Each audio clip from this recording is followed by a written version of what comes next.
Okay, so we're back after some technical difficulties. That was not Scratch with Annalie, although that was a really good segment from before.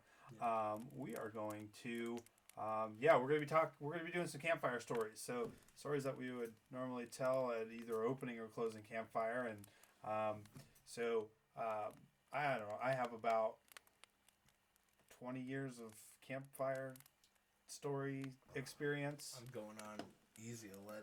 So combined, we have around 30 years of campfire shenanigan experience. So if you do have any requests for a campfire story, you can type it in the comments. We see that Rebecca has joined. So hi.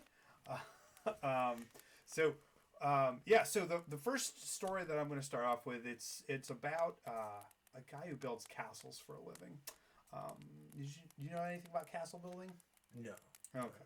Well, this guy does. This guy has been in a castle building family, generations upon generations of castle building, way back in like the BC's castle building. wow. You know, well, maybe not. Maybe a little bit. Maybe a little bit after the BC's.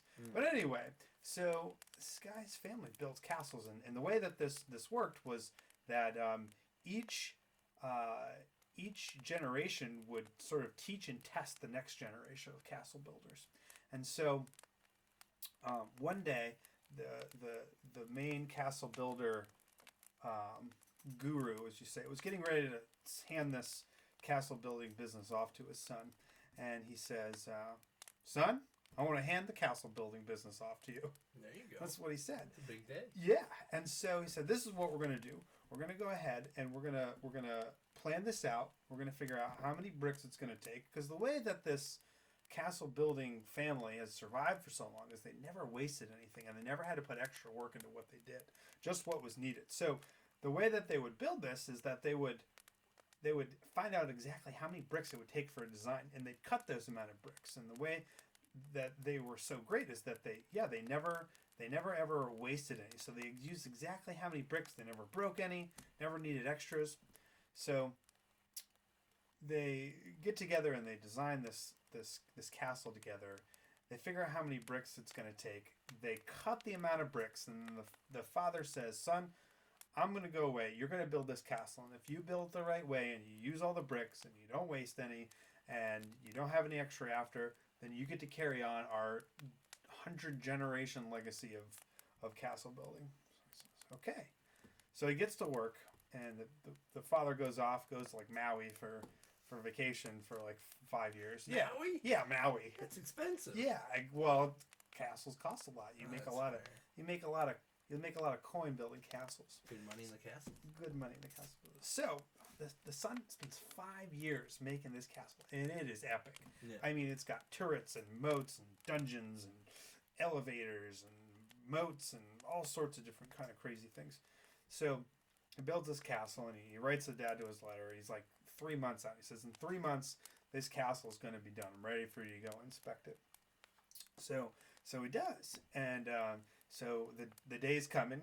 He wakes up in the morning and he knows his dad is on the way to check out this castle, make sure he can take over the business.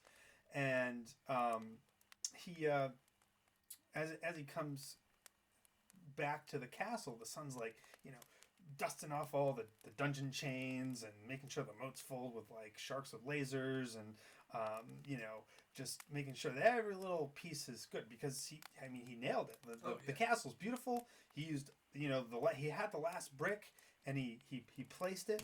And so as he hears the drawbridge start to go down so his dad can come in, he runs to the main hall, and he goes and he trips over this brick.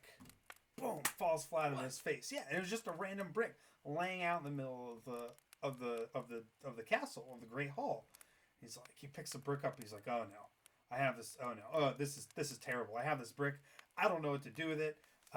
So he's wandering around. He's looking where this brick could have been, because he needed to use all of them. This brick belongs somewhere. The whole castle could fall down. Oh, yeah. So he's running around. He doesn't know what to do, and he's checking every mantelpiece, and he goes up to the highest turret. Doesn't belong up there, and he's up there, and he sees his dad walking across the bridge, and he doesn't know what to do. So he takes the brick, and he throws it up in the air. Yeah. Huh. The end. So, a story I wanted to tell you guys tonight. Alright, it's a classic story, and I printed it out just to make sure I didn't mess anything up. Because I wanted to make sure that, I got it just right. Because you got to tell it just right. And I'll give you guys a fair heads up that it can be a little scary, but it's totally PG, totally camp appropriate all the way through. Alright?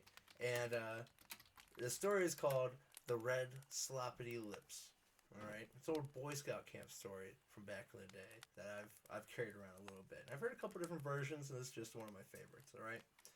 So a boy was riding his bike along an old road and had become lost. He was trying to find his way back to a gas station to get directions when it began to rain. He pulled his jacket up over his head to help keep the rain away, but it began to rain harder. I don't think Cory's heard this story. Dun, dun, dun. Then it began to thunder and lightning. Alexa, play ominous music. The playlist Villain Brainstorm Jams on Amazon Music. Okay. So he knew that he must find shelter quickly. Up ahead he saw an old abandoned house, so he ran onto the porch. Certainly nobody would mind, but the wind began to blow and blew the door right open. The wind blew so hard that it blew the rain onto the porch, soaking the boy even more. So he went inside to get out of the rain. The house was very large, and though it was abandoned, dirty, full of cobwebs, and in need of some repair, it kept the boy dry, though. A big gust of wind blew in the door, and then back out again, slamming the door shut. The boy tried to open the door, but the rain had caused the door to swell, wedging it in the door frame where, when it slammed, he could not open it. Just then, he heard a voice call out, "Do you know what I do with my red, sloppity lips? And my long, green fingers?" Next to the door was a large, green, hairy monster with huge red lips, pointed fangs and gangly legs, and arms with very long green fingernails. The boy panicked and ran down the hall. The monster followed. Again, he heard the monster say, "Do you know what I do with my red, sloppity lips? I have no clue. And my long, green fingernails?" I lost my spot. Yeah. As he followed him down the hall, the boy ran up some stairs at the end of the hall, and the monster pursued him. The monster was getting closer, and he heard the monster say louder, "Do you know what I do with my red, sloppity lips and my long green fingernails?" The boy ran away from the monster, down the hall at the top of the stairs, and into a room at the end of the hall, closing the door behind him. But he heard loud footsteps coming down the hall, and he had to run into a room with no windows, so he hid in the closet. The bedroom door crashed open, and again he heard the monster say even louder, "Do you know what I do with my red, sloppity lips and long green fingernails?" The boy tucked himself into a corner of the closet. He hid as best as he could. The closet door opened wide, and the huge hairy monster stood before him. Again, so loud that it hurt the boy's ears, the monster once again said, "Do you know what I do with my red, sloppity lips and my long green fingernails?" The boy shook his head as he answered with fear in a quiet voice, "No." The monster said, "Then I'll show you." Oh! The end. It's one of my favorites, Cory. That was really good. It's one of my favorites. It really is. Well, I want to tell you about a true story. Oh, about you. Yeah, I was getting some feedback that my first story wasn't so good. What? Yeah. Oh, They felt that was very anticlimactic. it's probably that Kelly. Yeah. Yeah, maybe. So, all right. This next story is called, well, it's about the time that I temporarily worked for the Philadelphia Zoo. You worked at the zoo? Yeah, did you ever hear about that story? Why would they I mean, you it work at the wasn't zoo? like legit. It was... It was like an internship? Okay, so I started a camp here in 2007. Okay. A long time ago. And my best friend from back home, he went to school. So we grew up in upstate New York, and he made it down to Philadelphia to go to art school. Nice. Yeah, and his gig there to be able to afford school and live down there and stuff, he worked at the Philadelphia Zoo. And his job was to go up in the giant balloon and take people's pictures, and then like you go to the gift shop and buy your pictures and things like that. So, so when I had my first weekend off working at Camp Conrad Weiser, I decided to pop over to Philadelphia because it was close, and I hadn't seen him for a while, and I was gonna go visit him. And but the day that I went, it was a Saturday, so he had to work at the zoo. So when I went there, he's like, "Hey, I went Friday night, crashed at his place, and then woke up, and he's like, I can get you a free ticket to the zoo." So I'm like, "Cool, let's do this." Not bad. So we go there in the morning, and he goes to check in, and he asks his boss for a ticket for me to go just bomb around the zoo while he's taking pictures and things like that. And we're in this office, and they're like, there's this bug going around. A lot of the zoo workers are calling out sick. Everyone's got it. Everyone's not feeling well, and we're really short staffed. And do you know anyone that can come in and cover things like that? And he's like, well, my friend's here. He was just gonna kind of hang out at the zoo today. And they're like, has he ever worked at a zoo before? And I'm sitting there. I'm like, no, I've never worked at a zoo before. Like, I have a dog, and I take care of the dog. And so they said, no, that's fine. You just need help. The staff that are here feed the animals and things like that. So I was like, okay, cool. I mean, that's an up close, and that's like better than just going to the zoo. You can go and see the inner workings of the zoo. So I was like, all right, this is gonna be great.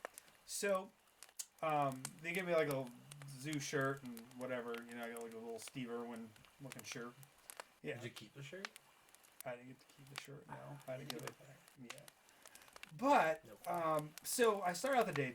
Chet had to go, and he went up in his balloon, and I get assigned to this guy named Roy, and so Roy and I are going around, and the first thing we went is we started feeding some of the fish, and we fed some of the otters, like dead fish and things like that, and going around and learning about little things, and I had a really great day. Got to feed some penguins, and we fed some of the snakes and things like that, and it was kind of cool. So at the end of the day, Roy says, "Hey, I gotta leave, but I'm gonna leave you with my friend Hank, who's in charge of the big cats, and so you'll probably just have to hand them things and things like that." So he's going. So I said, "Oh, okay, that's really cool." So I go with Hank, who character, I'll tell you what. Yeah, Hank the big cat guy. And so he's like, hey, come on, we're gonna go feed the lions, right? So we go to the lion cage. He's like, all right, this is how it works. It's actually really safe. The zoo has it set up where you're never alone in the cage with the lion. Yeah. And have food at the same time. So the way that works, there's all these different gates, right? And it sections off all the gates. And so you put the food in, you go back, the gate closes, the lion eats, and then you go feed the other one. So you're always separated by a gate.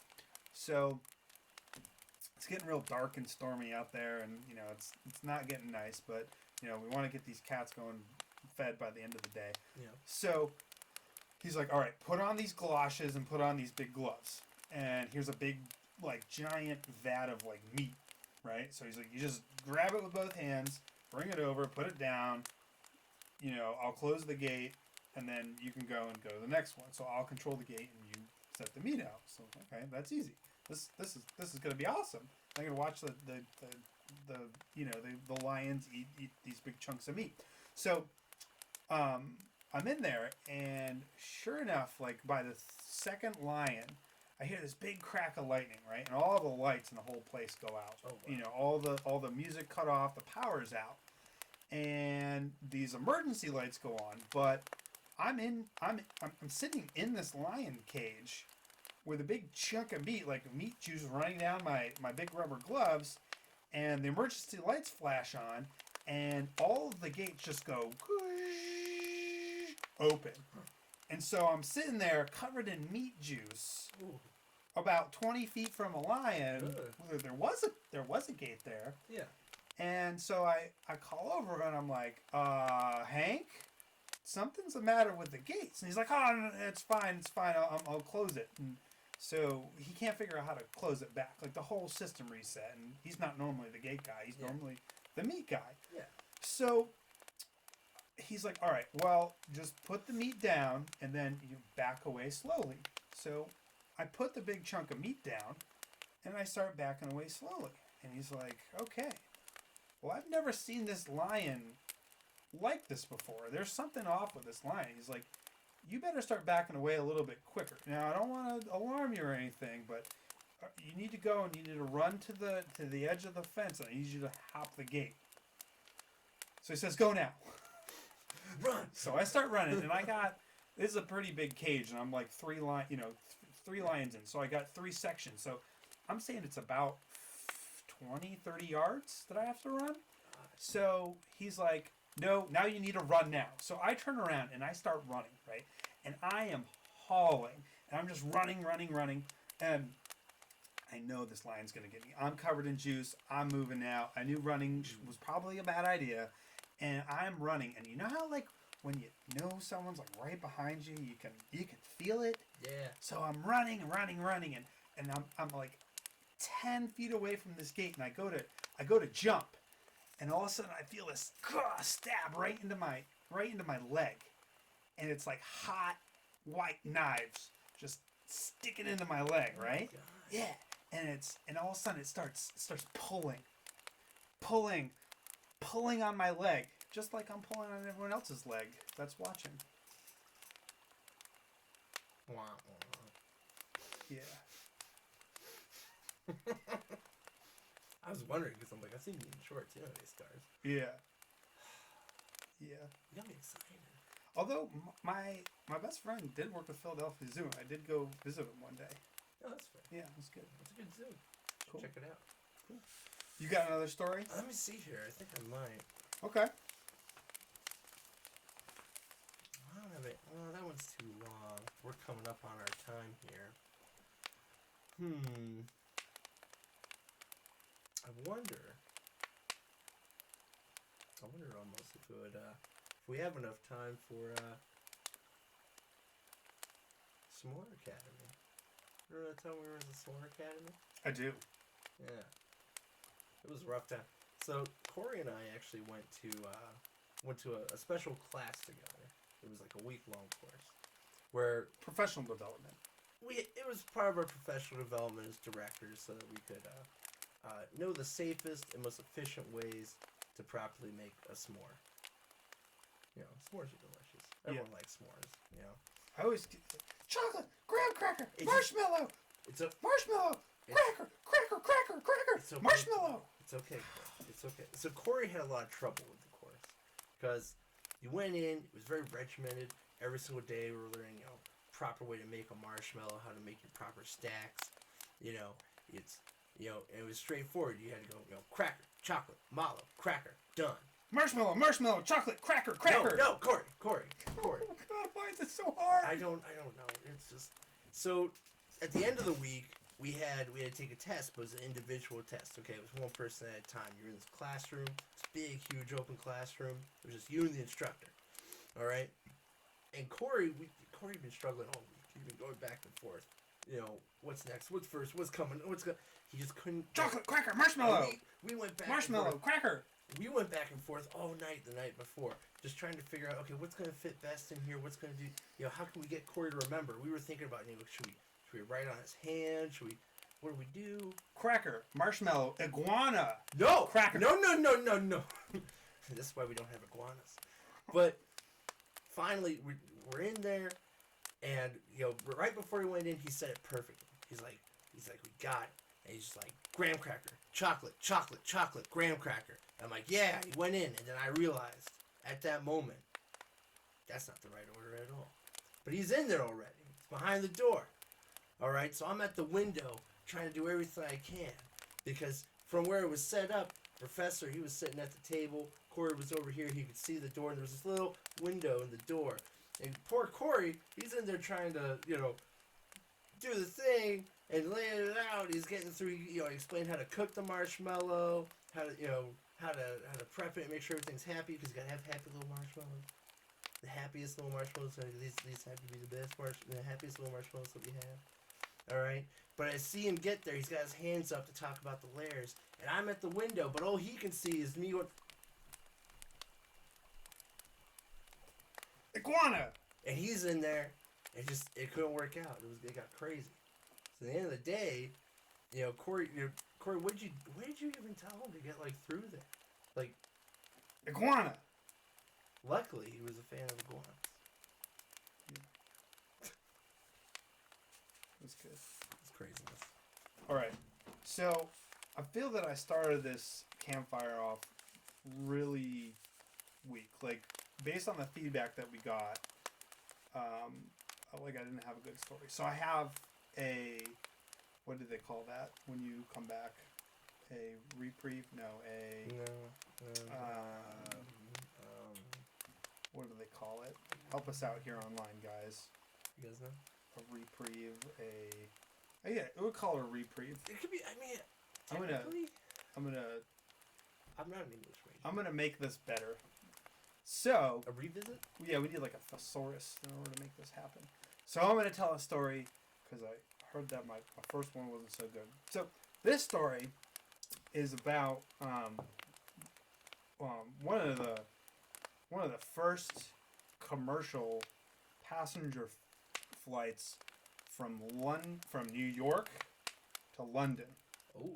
Yeah. Intercontinental. Yeah, going across. And today's world we have TSA, and you gotta put your little tiny lotions in a bag, and you can't have a nail file. You got a lot of restrictions. Yeah. Well, when that first started, it was you can bring whatever you want on a plane. So this flight in particular, there was 2 passengers of mention in this. There was a gentleman who really just wanted his nice flight from New York to London, and he wanted to read his newspaper and smoke a cigar. Really unhealthy thing to do, but that's what he wanted to do. This was a while ago, so that's what he wanted to do. And you could smoke on planes back then. That's one of the things you could do. They didn't care. And this other character on the plane was a nice little old lady who just really loved her little dog. It was a little yip yip yip kind of dog. The purse dogs. Yeah, and it was just really abrasive in the barking. Yeah. So, and it wasn't nice. It wasn't nice at all. And it barked at everybody. It barked at the nice airplane stewards, and it barked at all the passengers, and it barked at the pilot when they were coming on the plane. Not a nice dog. That's the worst. There's a lot of little nice dogs out there. This one was not a nice dog. So, the flight takes off. Everyone starts settling in. The guy lights a cigar up, starts reading his newspaper, and all of a sudden, 10 minutes into the flight, the old lady starts hacking. And she says, "Excuse me, sir, your cigar is very offensive, and it's choking me out." And the man says, "Well, ma'am, I would put my cigar out, but your dog has been barking nonstop ever since, and I'm trying to relax, read my newspaper, so I'll put my cigar out and stop doing that when you quiet your dog. You got to shut that dog up. Yeah. So they go at it, and it's annoying the other passengers, and the other passengers start yelling, and the steward is trying to be as nice as possible, and he says, "Guys, you gotta work this out. You know, this is one of the first flights that we have commercially from New York to London. Like, we need to make this work. We need good reviews on this." So they come up with their solution. So the old man, they actually open up one of the hatches in the plane, and it's not true that like if you open up a window of a plane, everyone gets sucked out of it. Really? That doesn't happen. No, that doesn't happen. So they open up the window, and the old man throws a cigar out. No smoke. Everyone's happy, and got to keep both ends of it. The lady takes the dog and throws it out the window. Woo! The dog's gone. I know. It's that thing. Gosh. You don't want to be mean to animals, but this is back then. So Pretty different time. yeah, different times. Very different time. So the plane's quiet, and there's no smoke, and the other passengers, the guy's kind of peeved off a little bit that he can't enjoy. He had a plan. He was going to smoke a cigar, read a newspaper. And the little lady's pretty torn up about her dog. Not gonna lie. Yeah. So it's nice and quiet, and just as the plane starts coming in for the landing, the pilots in there, we're coming in for the landing, and please keep your trays and things in the upright position and prepare for landing. So they're coming down, and everyone's about to put their windows up, and one of the other passengers puts his window up, and he looks out on the wing of the plane, and he sees the dog clutched to the wing of the plane. No kidding. Yeah. And you'll never guess what was in his mouth. Is it the cigar? It wasn't the cigar. It was the brick. Oh. Thanks for joining us for online campfire stories. This week we have some more online camping segments. We have cooking with Tony. We have we're gonna have a cedar chip ceremony campfire on Friday. And so every day at 4 p.m. we're doing a learning segment, and then we have it at 10 a.m. we also have some stuff going on too. So check the schedule. We post it on Facebook. Tomorrow morning we're going to do Know Your Counselor, which is a classic rainy day game that we do with campers. So you try to see how well you know the counselors at camp. So if you join us tomorrow, we're going to have Sam Westfall, Julia Picard, Anna Leinenbach. We're going to have Josh, who's going to be our one of our new village chiefs this year. And there's somebody else. Who am I forgetting? Sam, Anna, Julia. There's somebody else, and I apologize for I forget who the fifth person is. Mystery guest. It's mystery guest. And I forgot. It's someone really great, and I forgot who it was. But anyway, join us all tomorrow for a round of Know Your Counselor. And the way that this is going to work is we're all going to be on a Zoom call together, but we're going to be streaming it. And what we'll do is we will post, or I will ask questions, and everybody who's watching can type in their response. Oh, it is Nina. It's Nina. Nina's the other person. Nina. Thanks, Rebecca. Nina is our fifth person. I told you it was someone really great. I just didn't remember who it was.